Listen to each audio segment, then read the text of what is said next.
রান্না করতে একটুও ইচ্ছে করছে না? তাহলে চলো এভাবে একবার বানিয়ে দেখো। খুব সহজ ঘরোয়া কিছু মশলায় খুব তাড়াতাড়ি যাবে, সময়ও খুব কম লাগবে। হ্যালো বন্ধুরা, কেমন আছো সবাই? আশা করি ভালো আছো। তামসিক রান্না ইউটিউব চ্যানেলে সবাইকে স্বাগত জানিয়ে আজকের রেসিপি শুরু করছি। আজ বানাবো ঘরে থাকায় সামান্য কিছু মশলা দিয়ে এই রেসিপিটা। পুরো ভিডিওটা দেখার অনুরোধ রইল, আশা করি তোমাদের ভালো লাগবে। তো দেখো, এখানে আমার 3 পিস মাছ আছে। মাছটাকে একটু ম্যারিনেট করে নেব। প্রথমে লবণ দিয়ে দিচ্ছি,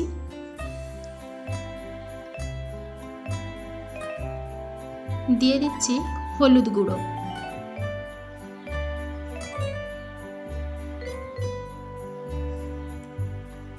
এবার দিয়ে দিচ্ছি বেটে রাখা আদা, আর দিয়ে দিচ্ছি বেটে রাখা রসুন, আর সামান্য একটু সাদা তেল বা রিফাইন তেল যেটা সেটা। এটা রিফাইন তেলটা দেওয়ার কারণ মশলাটা একটু ভালো করে ম্যারিনেট হবে, এই জন্য। তো হাত দিয়ে এইভাবে মাখানো হয়ে গেছে। এটা সরিয়ে রেখে দিয়ে এদিকে কড়াটা আমি গরম করতে বসিয়ে দিয়েছি। এখন দিয়ে দিচ্ছি সাদা তেল। তেলটাকে খুব ভালো করে গরম করে নেব। আর এদিকে আমি 4টা ডিম আর কিছু আলু কুকারের মধ্যে সিদ্ধ করে নিয়েছি, দিয়ে ডিমের খোসাগুলো ছাড়িয়ে নিয়েছি। দেখো, এদিকে ডিম ভেজে নেব। তেলটা গরম হয়ে গেছে, ডিমটা দিয়ে দিচ্ছি। ডিমটা প্রথমে লাল করে ভেজে নেব। হালকা একটু লবণ আর একটু হলুদ গুঁড়ো দিয়ে ডিমটা ভেজে নিচ্ছি।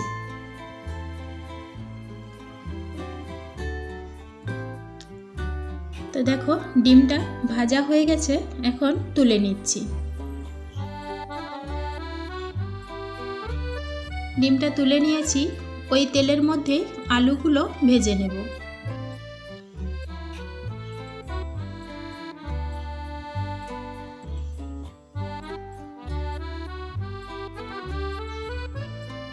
আলুগুলো লবণ দিয়ে সিদ্ধ করা হয়েছিল, ওই জন্য হালকা একটু হলুদ দিয়ে দিলাম, দিয়ে ভালো করে ভেজে নেব।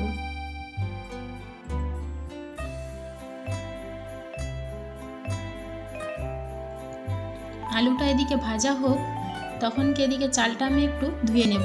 চালটা আমি 20 থেকে 30 মিনিট ভিজিয়ে রেখেছিলাম। এই চালটা বিরিয়ানি হয় যেই চালে, সেই চাল। এটা ঘরে যেই চালে ভাত খাওয়া হয় ওই চাল দিয়েও বানানো যায়। তো আমার কাছে অনেক দিন থেকে এই চালটা রয়ে গেছে, তাই ভাবলাম এই চালটা দিয়েই বানিয়ে নিই। এদিকে আলুটা ভাজা হয়ে গেছে, তুলে নিচ্ছি। আলুটা তুলে নিয়েছি, এখন কিছুটা পেঁয়াজ ভেজে নিচ্ছি।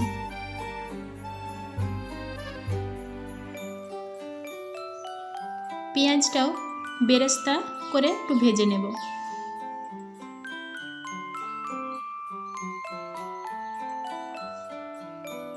তো দেখো, পেঁয়াজটা ভেজে নিয়েছি, এখন তুলে নেব।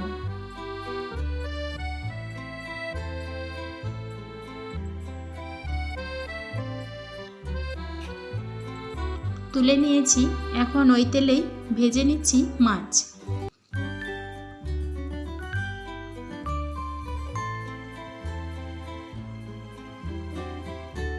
মাছটা দিয়ে দিয়েছি, ভালো করে ভেজে নেব। তোমরা চাইলে মাছটার মধ্যে একটু লেবু দিতে পারো, আমার দেওয়া হয়নি। তো মাছটা একদিকটা ভালো করে ভাজা হয়ে গেছে, অন্য দিকটাও উল্টে দিয়েছি। মাছটা ভাজা হয়ে গেছে, এখন তুলে নিচ্ছি। তো মাছটা তুলে নিয়েছি, ওই তেলের মধ্যেই দিয়ে দিলাম একটু গোটা গরম মশলা, আর দিয়ে দিলাম 2টো গোটা গরম মশলা। এখানে 4টা এলাচ, একটু দারচিনি আর 5-6টা লবঙ্গ। তো দিয়ে দিচ্ছি একটু বেটে রাখা রসুন। রসুনটা দিয়ে একটু ভালো করে ভেজে নেব। যেহেতু এখানে আর কোনো মশলা টশলার আমি ব্যবহার করিনি, এই জন্য এখানে এই মশলাটা একটু দিচ্ছি। এবারে দিয়ে দিলাম একটু বেটে রাখা আদা। আদাটা খুব ভালো করে ভেজে নেব। দেখো দিয়ে দিচ্ছি একটু হলুদ গুঁড়ো আর দিয়ে দিচ্ছি সামান্য একটু লঙ্কার গুঁড়ো।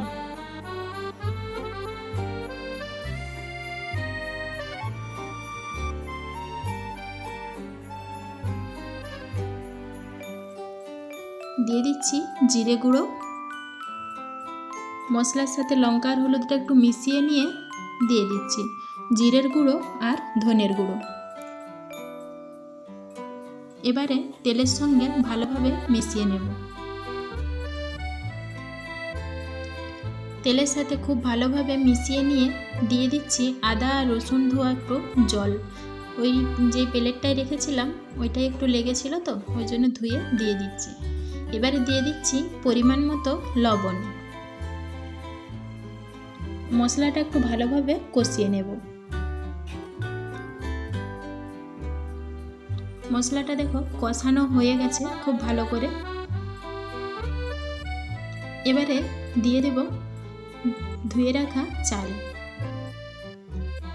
চালটা ছেঁকে ওর সাথে মশলার সাথে দিয়ে দিয়েছি। এবারে মশলার সাথে একটু ভালো করে মিশিয়ে নিচ্ছি। মিশানো হয়ে গেছে। ওই কড়াটা জায়গাটা ছোট হয়ে গেছে, এই জন্য এই ডেকচিটার মধ্যে তুলে নিয়েছি। এখন দিয়ে দিচ্ছি 1 প্যাকেট গুঁড়ো দুধ গুলিয়ে রেখেছিলাম, দিয়ে দিলাম। এবারে দিয়ে দেব পরিমাণ মতন জল। জলটা একবারে আন্দাজ করে দিতে পারিনি, পরে লাগলে আবার দেব।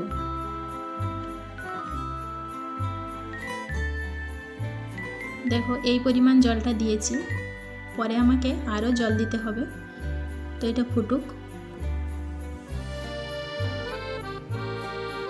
চালটা অনেকটাই সেদ্ধ হয়ে গেছে, এখনো জল আছে। চালটা পুরোপুরি সিদ্ধ হয়নি, এখনো আরও সিদ্ধ হবে। তো দিয়ে দিচ্ছি আরও জল, দিয়ে চেড়ে দিচ্ছি।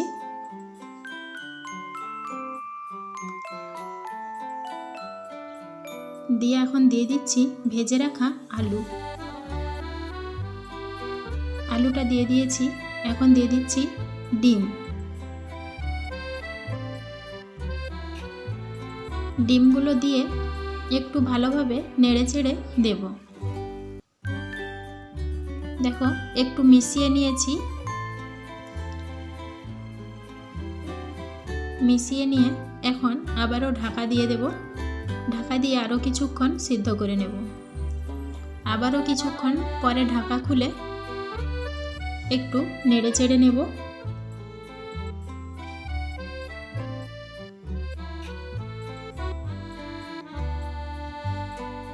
যেদিনকে কিছু অনেক রকম পদ রান্না করবে না, সেই দিন এইভাবে সব কিছু একসঙ্গে দিয়ে রান্না করে নিলে সবাই খুশিও হয়ে যাবে।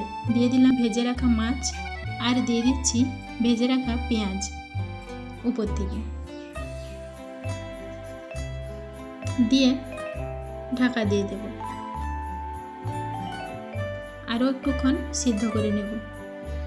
দেখো মাঝখানে আমি একবার ঢাকা খুলে নেড়ে চেড়ে নিয়েছিলাম, আর এই ডেকচিটাকে আমি একটা তাওয়ার উপর বসিয়ে দিয়েছিলাম আঁচটা কমিয়ে দিয়ে।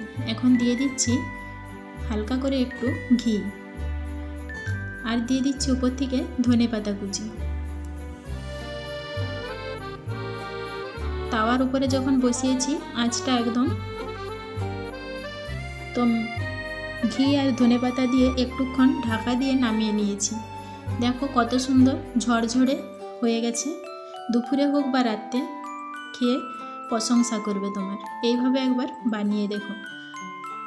বাড়তা কোনো কিছু মশলা টশলা কিছুই ব্যবহার করিনি, যেই সব এমনি সবজি রান্নায় ব্যবহার করি সেই সব মশলাই। দেখো কতটা সুন্দর হয়েছে, দেখে বুঝতে পারবে। খেতে দুর্দান্ত স্বাদ হয়েছে।